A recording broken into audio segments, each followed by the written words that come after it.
there, good morning. Miss Williams here. It is Friday, March 20th, and so we are on the last day of our first almost full week without school. So I hope that you guys have been staying busy and you're being helpful to your parents and that you've been enjoying your time at home. I've been getting a lot of outdoors time in and hanging out with my cat, who you can hear right now. He's trying to open up a cupboard.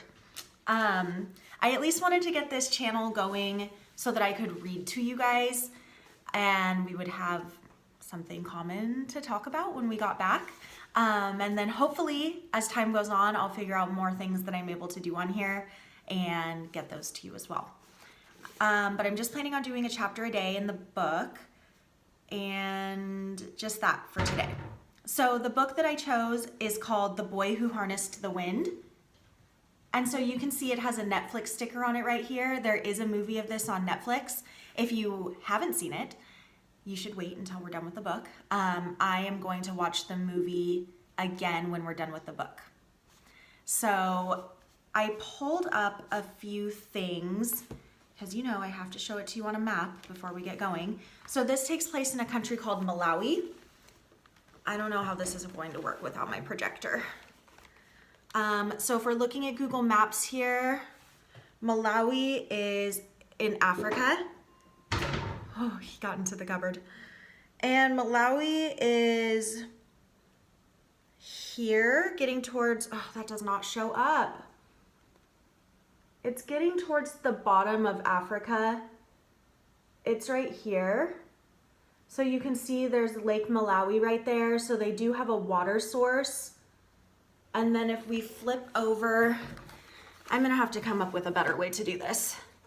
So I went to the satellite to see if it was like in a desert region or forested. So we have the Sahara up here. Malawi looks pretty green. There's definitely some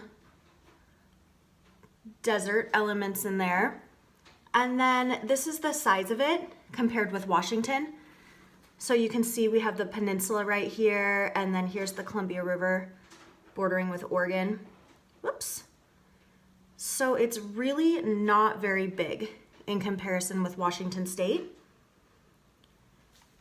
And so it is in Africa, so typically most of our countries in Africa are pretty poor. So I pulled up a little bit of information about them. So Malawi is the 5th poorest country in the world. So there's only 4 other countries that are poorer than Malawi.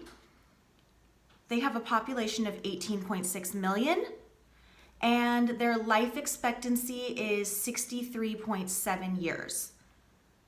Okay, so here's the little blurb about it. It says, Malawi is an East African nation that shares a border with Mozambique, another country on this list of poor countries. One of the poorest countries in the world, a staggering 70.3% of the population lives on less than $1.90 a day.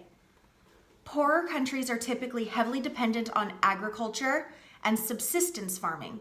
So subsistence farming is just when you make enough food for yourself and your family to eat. You're not making any money off of it. It's just you're growing food for yourself to survive.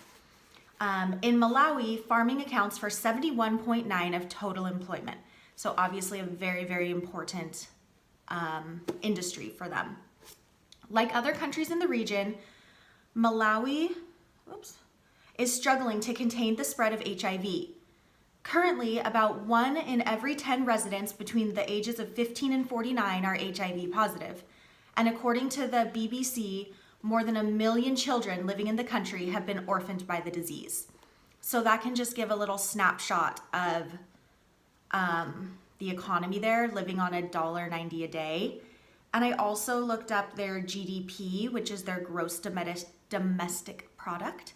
And that's like the total monetary value of the goods that they're producing and the services that they're providing.